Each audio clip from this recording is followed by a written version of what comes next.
So you're watching all these league passes. Is it actually like weirdly beneficial to have 3 weeks off during a season where you can watch games and scout teams and Watch stuff? so much basketball. My wife is like, "Are you watching games again?" It's like phone, laptop, TV, all of it's muted, random. Like I might have one thing on. I just love it so much. Just seeing there's so much talent. There's so many great players out there who I enjoy watching. Like I talked to Vic the other day. Vic's in Houston now. Like there's so much movement to where I get to watch John Wall play basketball again. You know what I'm saying? Like I haven't been able to Right. watch him. I get to watch Brad one night. I get to watch Russ go play against KD. Like then I get to watch Dame go hit 2 shots from 40 feet. You know what I mean? And win a game that like you probably shouldn't have won. Like it's like every night it's something crazy happening. And then like even I talked to KD. The crazy thing is it sucks that we don't have fans, but the level of like focus that everybody has right now, like when they step on that court, there's no one there. There's no worry about tickets. Everybody's really locked in. Like Yeah. people are shooting like ridiculous percentages and all that stuff, but like the level of focus has gone up because we just know you can't go anywhere when you leave the house. You can't go anywhere when you're on the road. You can't do anything. All you can do is go to the gym and then go back to the arena to test. And everybody's really focused in on this like 62 games. Let's get through it. And I think we're getting some really great basketball. It's just a shame that our fans can't be here to watch it.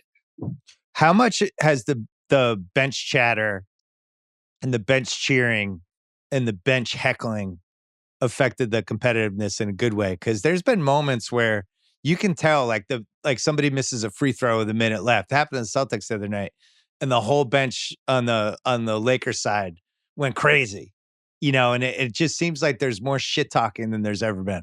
Yeah, oh, for sure. Because there's no fans. You can hear everything. Like, so when we play against a guy that can't shoot, I'm like, hell no.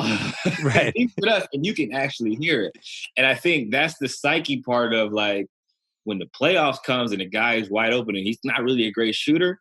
That's when you have fans, he probably was missing it, but now it's empty and it's like, he's with us. Like people just Draymond, they're all yelling crazy things at guys that can't shoot. So it kind of messes up the psyche. But like even going back to the bubble, we played the Clippers. Dame misses those free throws. Dame's 90%. Misses those free throws, and Patrick and them is laughing and all that. And then Dame goes and puts up 60 the next night. Like it's the anger that you get from people criticizing you, talking about you, whatever from the side. And then it's just like the pettiness that you'll see from like Clay and Draymond when like a bench guy just trying to talk, just trying to stay involved, protect his teammates, and then they just no filter. Do you feel like the Clippers thing is an official feud? No.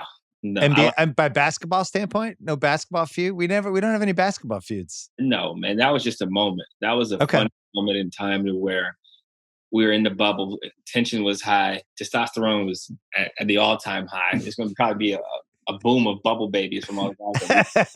But like it was just a lot going on at that time. But like I got a lot of respect for those guys. I like obviously Nicholas Batum, him there now. Like he said, their team is completely different than what they were like during those moments. They learned from that. Although they did blow a 3-1 lead, I think it was for the better. Like they came in, like they look focused. They look like they're a different team.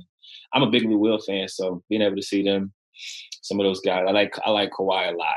Like his work ethic, he's just all about his business, but has a like funny sense of humor that no one really knows about.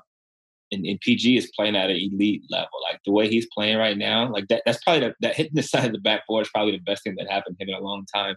In those playoffs, like seeing that struggle, because it either brings the best out of you or you crumble. And I think he's showing he was 50, 90 for a while, like elite. That's stupid. Well, it seems like the teams that made the Final Four last year were all teams that were pretty close and had good chemistry, which. Right. You guys got bounced, but you were so banged up by the time we got halfway through that Lakers series. But you have a similar team like that too. And it was interesting that the bubble was so intense that it either brought these teams closer, and in some cases it just seemed like it broke them. And the Clippers seemed like one of those teams that they had a lot of shit going on, and it all kind of came to the surface. But as you look back now, it's been a few months since the bubble, like. What's going to be your big memory 30 years from now about the bubble? I mean, the funny part is we'll probably end up going back, but I think just the storytelling, the camaraderie, like the dorm room, like atmosphere, like I don't think there'll ever be a time in my life where I go like down to eat at my hotel, quote unquote, like my home, and like I see DeMar going on a walk with Rudy Gay. I see Pop over here. I see Pat Pat drinking at the bar. I see like guys from other teams coming in. I see CP bringing his team in to do like a wine tasting at our hotel. Like you just see all these different guys that you would never normally see, like in their most comfortable element, like Yeah. unbothered, unworried, like no media, nobody there to sign autographs, nobody sneaking pictures of you. It was like the most authentic basketball environment. Granted, you'd rather have your family, your dog, whatever, your loved ones, your wife, whatever. It was just like literally like you just hoop and you worry about hoop. Like I remember getting treated for my back at 2 a.m. after games.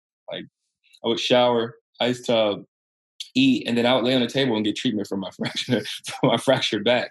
2 a.m. Like Wow. when did you ever do that? Like when would your staff ever be like so bored and so in tune that they just want to work on? They have nothing to do.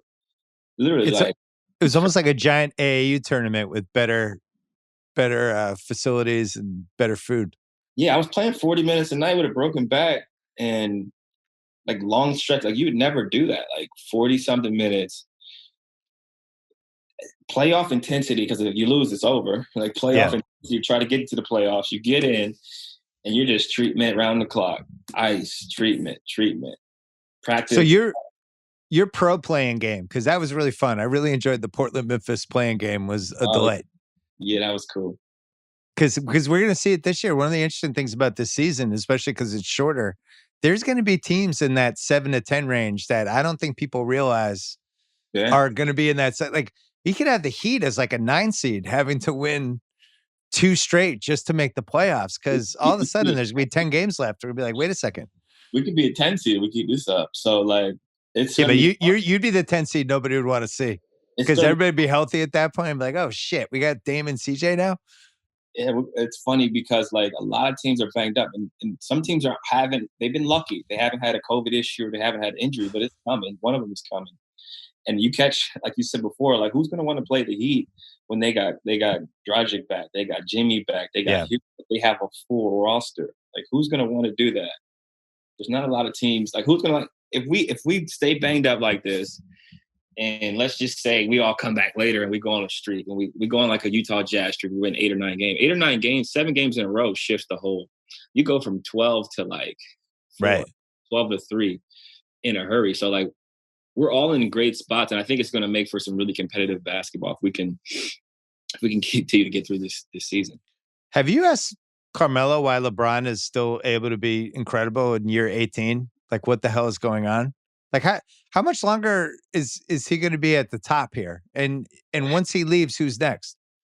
It's crazy because like you always kind of figure out like when is the decline coming, right? Like for like the basketball body. Remember how they changed the deals where you can't sign like multi-year deals after this year, but it's like he could play for as long as like the way he's shooting the ball now. Because I thought like later in his career he would shift to a post player. I was thinking like, oh, he'll just back guys down and get 20 and 10. Like he'll just Yeah, play in the post and it'll be an easy 20 and 10 with like eight. Carl Malone, late Carl Malone, something like that. Right. He's doing the opposite. He's dribbling more. He's running more pick and rolls. He's shooting more threes. So it's like if he shifts his game like this to where he still can dunk and still can move, he'll play for what is Brady 42? Like he can play. He can do 5. If he shoots the ball like this, he can do 5 more years easy because his jumper is going to be so reliable. And that's the difference between like longevity, like Vince Carter. When you shift your game and you learn how to shoot, Yeah. you can literally be whatever you want to be if you can handle the ball and pass like he can. So I think he plays for sure until his son's in the league. And then from there, it's just a matter of how does he feel and what is he trying to accomplish? I think the greatest thing that ever happened to him was The Last Dance and the MJ Love Fest for 6 weeks, because I think he's somebody that over and over again has really thrived on having some sort of incentive or slight, right? Like Mm-hmm. when Curry won the 2 MVPs in a row and everybody was Curry, Curry, Curry, we love Curry. And he took all of that personally and they end up winning the finals. And then KD goes to the Warriors and now he's got to get over that hump. And I've always said it seems like there's always this new carrot that he gets to chase. And then the MJ stuff was great because I feel like watching LeBron, I don't think this is the best he's ever been, but I do feel like he he is in the most command of what he knows he can do and not do. You know what I mean? I still feel like the second year in Miami, LeBron athletically was out of control. He'll never, I never say never, but like that LeBron was like angry but focused, 42 from 3, jump from the free throw line, defensive player of the year. Like that was the most focused and angry he's probably ever been. He's still focused, but I don't think he has that same anger. His maturity level, his understanding, like you said, his command now is ridiculous. Knowing everybody's plays, knowing how to move for his body. He's still not resting. Like he hasn't been sitting out games. It's the lowest amount of minutes he's played in a long time, but he could be sitting games. He's not sitting games. Like you could tell, like this is I'm a proof. Well, you know why? Yeah, he wants the MVP. He wants one more.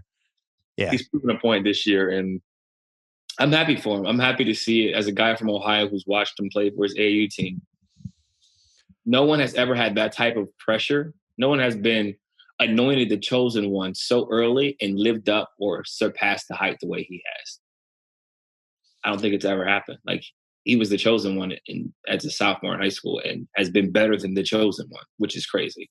I think the crazy thing watching him now at this stage of his career is the physicality. Like when he's just like, I'm going to the basket, and the amount of muscle he has and just the force and also all the tricks he has, he's basically either getting a foul or he's getting a layup. And and by the way, if he misses the layup, the refs then will call the foul a split second later. Like your words, not mine. It's always going to work out for him, is my point. Like, and that was what was so interesting last week when Philly played them, and he had a great game against Philly. But Ben Simmons, at least physically, could kind of hang with them, and that was the first time I really started thinking about, oh, if it's the Lakers in the finals, Philly, Simmons might be the one guy who can at least bother him. Jimmy Butler was another one who at least wasn't afraid and went toe to toe. But at some point, when LeBron, whatever he wanted to do in the finals, he was going to do it. Yeah, I think he still has mind control over a lot of those guys, but like Jimmy's different. Jimmy built different, but Jimmy also can go get you a 40-point triple-double, which is, I don't think Ben is at that level yet because of the lack of shooting. I think he can get you to 10 assists to 10 rebounds. And I think that's the difference in their team. If he can get a reliable jump shot, your Celtics are in trouble. But that's a big if. Yeah, it feels like the East is wide open. Like right now, everybody's talking Philly, but Embiid playing a full season. I want to see it. Playing at this level, being good night after night, I still want to see it. Right. Milwaukee still feels like they're figuring out who they are. Indiana's had a ton of injuries. We've had some injuries. And then Brooklyn is like the wild card. Yeah, you could tell me Brooklyn's going to win 20 in a row. I would believe it. You could tell me they're going to be what they are right now and it's never going to change. I would believe that too. Yeah, and it's crazy because like Drew Holiday is going to make a huge difference for that team in the playoffs. He's just kind of feeling his way around right now. Like, all right, I'm going to play my role, but in the playoffs, he's a different animal. You saw it. Yeah, he killed you guys that year. We've seen it. So like that's what you guys got to worry about in the East is that Giannis doesn't have to take big shots with him. Giannis just has to play a good game, be aggressive. Down the stretch, Drew and Chris Middleton are taking the shots. That's what we've seen during the regular season, at least. I mean, that's what I would want to happen if I was a member of that organization. The other thing, just so far, 20 games in or whatever, is the Jokic seems like he's gone up a level. And he got married. Something about getting married, man. He looked thinner. He looked like he's dunking more. He's another. It's like a command thing with him, right? He just kind of always knows what he wants to do, and it's always the right decision. But teams now, it seems like they're playing him more in the passing. So he's like, cool, I'll just put up 38. And the wild card for them is Porter, but he's special. And I think the funny part is, I always watch the European beef. It's like growing up in the same hood as someone and hating them. Like whenever the Europeans play against each other, there's like this inner like, I don't know if it's my country's better than yours or I'm better than you or what, but he took that game a little personal against Rudy. That was personal. Well, Nurkic has that with some people, right?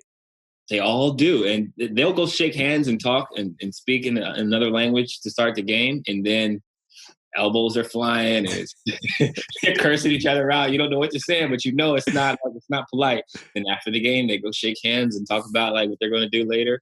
But you could just tell the way he played, that was extremely personal. It's funny. My favorite one ever of those was Sasha Vujacic and Goran Dragic, who like literally hated each other. And they would, every time they would play, they would have to be separated. They would just be yelling at each other in some weird language. Yeah, And it's you're crazy. right. There is a lot of like foreign baggage, all that stuff. Before we go, I had to ask you, did you ever see a world like what happened last summer where NBA players were really pushing um, America with social change, all the amazing stuff that was happening in the bubble? Like, did you ever imagine that that would happen in your lifetime? Honestly, no, I never imagined it. And I also wasn't sure we would be in this type of position at some point in my lifetime. Like as a guy who wants to make it to the NBA, you make it to the NBA, you become successful, and then like to have what has happened up to this point, and while I've been in the NBA happen from a social injustice standpoint to a lack of liability and accountability on law enforcement, on certain people in positions of power, to seeing like what can happen with COVID, seeing how it can be mishandled from the highest levels. Like this combination of just things you never thought would happen or never even thought about, like literally happening all at the same time. It was unlike anything I've seen. But I credit the NBA, I credit the players, I credit everybody who's used their platform to collaboratively figure out ways to improve society. I think that's what we should all be trying to do. You know, we all hoop, we all want to take care of our families, we all want to win championships and do that stuff. But I think we have a responsibility to leave the world better than we found it. And I think a lot of guys and women are doing that, especially the W players. They've done a great job of really speaking out and expressing themselves and using their platforms. And I think a lot of people should admire them and thank them and appreciate it, because we're all just trying to make this world a better place for our kids and the next generation. How do you think it plays out next 5 years from an NBA, WNBA front affecting this stuff? I think they continue to become more powerful, united, continuing to spread messages, continuing to use their platforms. Brown's going to be a billionaire in the next 3 years. So, like, just kind of imagine like what he can do with that power. He's creating all these things. KD, they're all creating different things, different avenues to not only spread awareness but empower the youth, and that'll continue to create minority wealth. Obviously, it's hard to make it to the NBA, but a lot of us come from unique circumstances and situations where a lot of us don't make it out. So like being able to kind of empower, keep that door open, allowing like G leaguers to make more money, like all that stuff is important, because that's money that go back to the communities. That's how you kind of change and shift a culture or a generation or a neighborhood. And I think guys are strategically starting to think like Jay-Z, like how do I go back to my neighborhood instead of like renting these areas? Like I need to be buying them and then renting them out. Like how do you go back and kind of really take advantage of, what you have? It's it's just hard for me to believe some of the guys that are coming into the league, how polished they are. And even like when we met you 8 years ago now, it seemed like in the last decade, and I don't know if it's social media and maybe learning from the mistakes of previous generations or whatever, but these people are coming in as finished products. Like I just know what I was like when I was 22. I was not thinking about any of this stuff. You're just trying to survive and try to figure out what you're doing that night. And you're seeing it every year with these new guys that come in, and the people that are their role models are the people that are doing stuff on and off the court. Right. You No, know? you're exactly right. We're much more advanced, but it's a credit to those that came before us. They've kind of laid the groundwork, and it's trial and error. Like I was the little brother, so I got to see what worked for Big Brother and what didn't work. And I think as a generation now, as a group of players, for one, we have the fear of failure, we have the fear of going broke, we have the fear of doing all the things that we've seen happen before us, and we Yeah. want to emulate the great ones, the guys that have done it perfectly, the Junior Bridgmans of the world. Like I idolize him because of how he was able to take advantage of his situation. Should he have been paid more and all that stuff? Absolutely. But he didn't make excuses, and he doesn't hate on the younger generation. He figured out a way to make more money doing other stuff.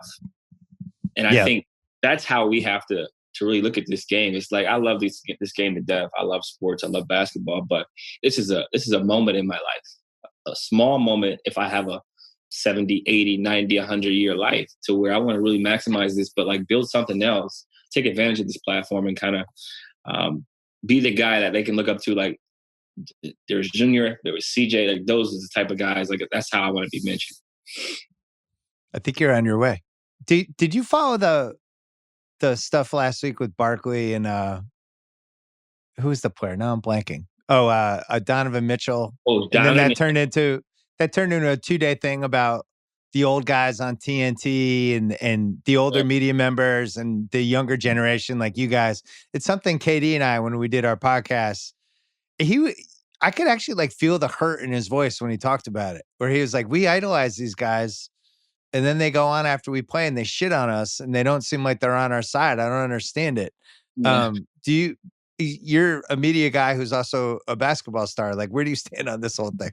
I think there's a way to handle things. And I talked about this on Bonzi and Shee's podcast last week. I told him, I said, look, I don't have a problem with what Shaq said. I have a problem with the timing of it. There's a way to be constructive in terms of your criticism. There's a way to kind of empower or even challenge guys. But I think on that stage after the game, Donovan's playing well. He's going to be an all-star again. Like, he's having a great year. He's young. He's mature. I don't think that the way he did it at that moment in time was beneficial for anybody. I don't think it was beneficial for Donovan. I think it was awkward for the viewers. It was awkward. Well, he's got an earpiece. You know how weird it is. You're doing those interviews. You can't even see the people, and that's just in your ear. Like, it's like, come on, man. Like, I think there's a time and a place for it. And I think a lot of guys mean well, right? And I think they're genuinely, truly trying to help people. I think some of the youth are haters. Like, some of us, like, and I'm not a hater, but I'm saying like younger guys hate on the older guys. I think some of the older guys hate on the younger guys. And there's like this envy, there's jealousy. There's a lot of guys that make a lot of money that aren't as good as the guys back in the day. Like, there's all of that. And I would probably be pissed off too, but I think there's a way to manage it and a way to handle it to where I look forward to like being able to be in that position one day to like show people how it should be handled. Right. You know what I mean? Yeah. Like, it's hard to speak on it because I'm not there. But when I get there, I'll handle it how I think it should be handled. You give credit where credit is due. If you have an opinion about someone, express it. But I think there's a way to be professional to where you aren't challenging people's manhood or challenging people's abilities to that extent on that stage. Talk to, like, he could talk to Donovan any day of the week. Talk to him about why you don't think he's ready in private. And then if you want to address it in public and y'all comfortable like that, I think that's when you do it. But you could just be like, I don't think that team has enough. He said, you don't have enough. You can't take, like, that's like antagonizing. That's like some stuff you read on Twitter. I was watching it and my wife was with me because I was watching the end of that game and then we were going to watch something. So she was waiting and we actually watched that moment as it happened. And she was like, what just happened? Why did he do that? That was so rude. You know, she's just as approaching it as, and I'm like, there's some weird old school, new school shit they're trying to navigate. I thought it was very strange. Conversely, they had a really good moment last year talking about Embiid and how disappointed they were that, you know, for somebody as talented as he was, that he hadn't figured out the piece of, if you want to be great, like what you talked about earlier, if you want to be great, you want to be great every night. And they wasn't there, and they had a real constructive convo about it. And that's why I still feel like that show is so valuable.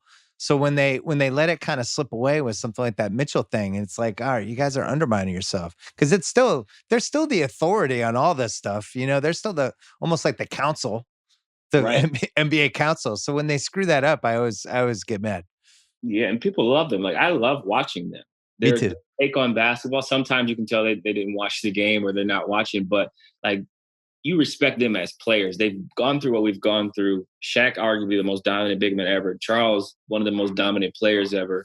And then Kenny is just like, was a good role player on a championship team. Like, that type of guy you enjoy being around. He's matter of fact, but keeps it real. I think they have a great balance. Ernie's a legend, but there comes a time where I think certain stuff should be done a certain way. And like, that's just me as a man, like, saying that. Like, I think certain stuff can be handled better. But I think as a whole, like, my grandma enjoys watching them. You know what I mean? Like, people enjoy it. And a lot of people use them as like their only flow of information. Right. Like we watch League Pass, we're hoop junkies. We're going to watch everything. Some people only watch the TNT games and only like see Charles, Shaq, Kenny speaking, and that they take their opinions and make their opinions based on everything they see and they say. And that's like that could be a problem.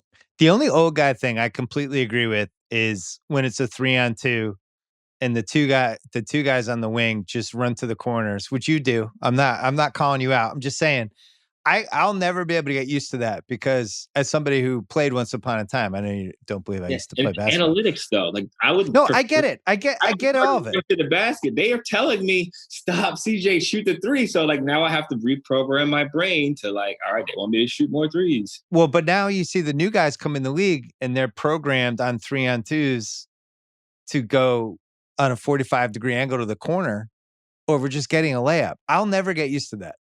And I get all the analytics. It makes sense, but I'm always like, just do 3 and 2, get a layup. But that's just where basketball is now. And it's good for you and Dame. I mean, one of the best things that's happened for you two is the league has shifted toward all the stuff you guys are really good at. It's a guard now. You can do whatever you want with a guard, and it's beautiful. I mean, if anything, you'd almost want 3. You could do 3-guard lineup, and it would be as effective. I mean, some teams are doing that now, right? You could just bring in, if Simmons became really good this year, you just play the 3 of you at crunch time, and teams would have trouble dealing with it and the spacing, all that stuff. So get Melo out there, get a shooter out there, and then a big, and you're good. When are you coming back? When the good Lord says it's time, man. I'm 2 weeks in.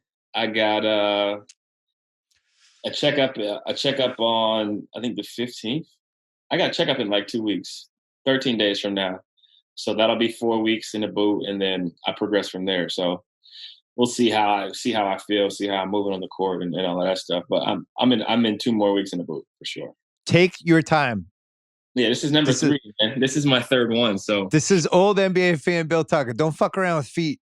Yeah, this is 3rd time's a charm. But like this one was a lot easier to deal with than the Jones fracture. I will say that. Like, I'm in a boot. I can walk to the bathroom. Like don't take things for granted. Like walking to the bathroom, man. I can't walk my dog. It's 2 weeks now. I haven't been able to walk my dog. So like that's the little stuff. Like we get nice days randomly here in Portland. It's the sun's out and she's looking at me and I'm like, I can't walk you. I can't. Don't take those things for granted. Those Jones fractures are particularly nasty. Yeah. I don't know what Jones did to have a fracture named after him that everybody hates having, but different type of pain, different type of recovery, man. That was brutal. And that was the first time I was on college campus with crutches in the snow. That was the one KD had in OKC, right? In 2013 or 15 or one of those years. Yeah. And the refracture rate's high. He refractured it. Yeah. All right. When do you think we're going to work together? What year? If you had to say over or under, I'll give you over under 2025. You're running your own stuff now, man. You're super. But from when we started to where we're at now, like we both made some great strides. I've always had a spot for you. We tried to get you at Grantland. We've always wanted to work with you. So we're in 2021. This is my 8th year. Yeah. 22, 3, 4, 5, 6, 7, 8, 9. So sometime this decade. I think I'll play at least, like I'm predicting the future, 7 to 8 more years for sure. That gives me 15. I always said 15 for sure. So I want to get at least 15 in. So I get at least 15 in, and then we'll kind of revisit this in the next couple of years. We'll check in. First of all, you're delusional. You're playing until you're 40, easy. You have those extra 3 years where you're just like 20 minutes a game, occasional heat check guy, spread the floor. You're on like a finals team because they can trust you. You know exactly who you are at this point in your life. Yeah, you're going to have a whole end of your career stage. It's going to be great. Yeah, I mean, I look forward to it all. Like, I always say I'll play for as long as I can play. Like, God willing, if I'm healthy, like I'll play for as long as I can play. I'll have kids. Like, I'll check in with the kids, check in with the wife, like make sure everything is cool. But like my plan is to play until I can't. My brother's 33 now, and he's like he feels great. He's like, I can't wait to see you like from 30 to like 38 to see how like mentally like everything comes in the shift with your physical. Well, you haven't even done some of the gimmicks, like when Chris Paul was like, I'm just doing plant-based diets, and then just got better. You still have like 3 gimmicks that you haven't even done yet. That's true. So I mean, we can always just talk about ways we can collaborate together, for sure, and then figure out what we're going to do in the 2030s and 2040s. All right, I'm here if you ever need me. It was good to see you, CJ McCollum. I hope to see you back on the court. I know Portland will make a run. I know whether it's you're a 6 seed or you end up in that stupid play-in thing or whatever, you guys will be there in the end. Nobody will want to see you. Say hi to everybody in Portland for us. I got you, man. And when I relaunch my podcast, I'll have you on at some point. I'm ready. I'm here. All right. Good to see you. I appreciate you. Have a good one.